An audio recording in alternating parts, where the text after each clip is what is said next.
I watched these women listening, and it was as though they were listening with their whole bodies.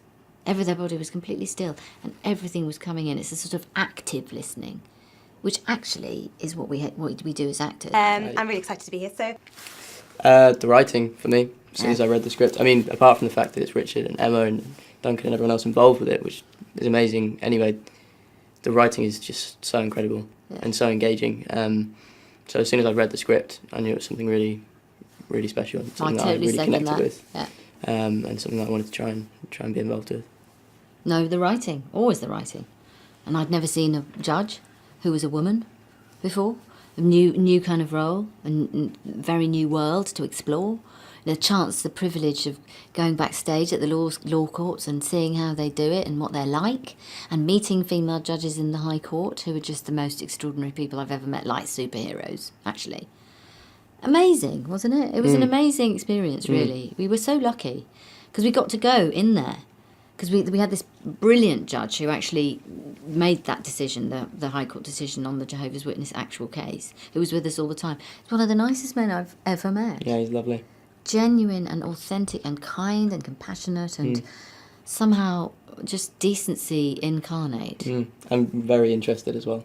Interested. Like really locks in. Totally. Yeah. Like he's still got that capacity that judges have. It's funny, isn't it, actually, hearing you talk about the Jehovah's Witnesses and the fact that they really focus and listen. And that makes you feel really different. And it's the same with judges. They have to listen. And I watched these women listening, and it was as though they were listening with their whole bodies. Their body was completely still, and everything was coming in. It's a sort of active listening, which actually is what we do as actors. If you're not really listening, even in a conversation, you know, in a conversation, you'll be thinking about what you're going to say next, which means you're not listening. Listening is a huge part of human contact. Massively important. Totally.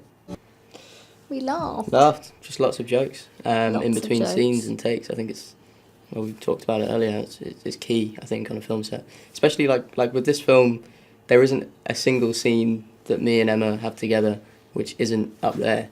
Yeah. Like intensity. Dramatically, it's absolutely at the peak of intensity, of dramatic intensity. There are no scenes that aren't like that. Every single one is so highly charged that you need to find a way to have a joke and have a laugh and decompress, because it will just drag you down otherwise, and definitely kind of affect your mood.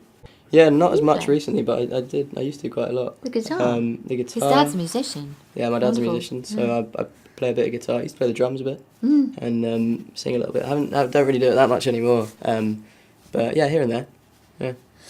I used to play the piano, so I learnt that piece, which we played live and everything. And I've sung professionally, but when I'm not doing it professionally, I don't do it, and that's really sad. I really regret it, that I didn't carry on playing the piano just as a matter of course. It's a discipline. It's a discipline. And so when I have free time, what I do is read. And actually, I wish I could just get up and get back into playing the piano. It's one of my big regrets that I let that go. I love going to the cinema. I love it.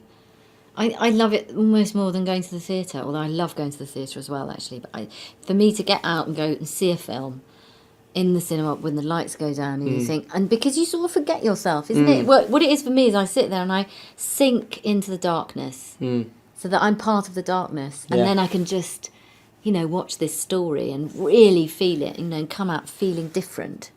Totally. What for you? You're kind of in limbo for a while, aren't you? Yes. There's no distractions. There's no you. There's no people talking to you.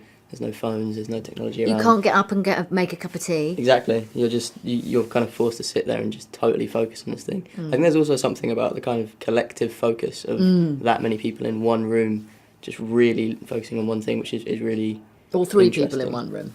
Yeah. As the case may be. Yeah, true.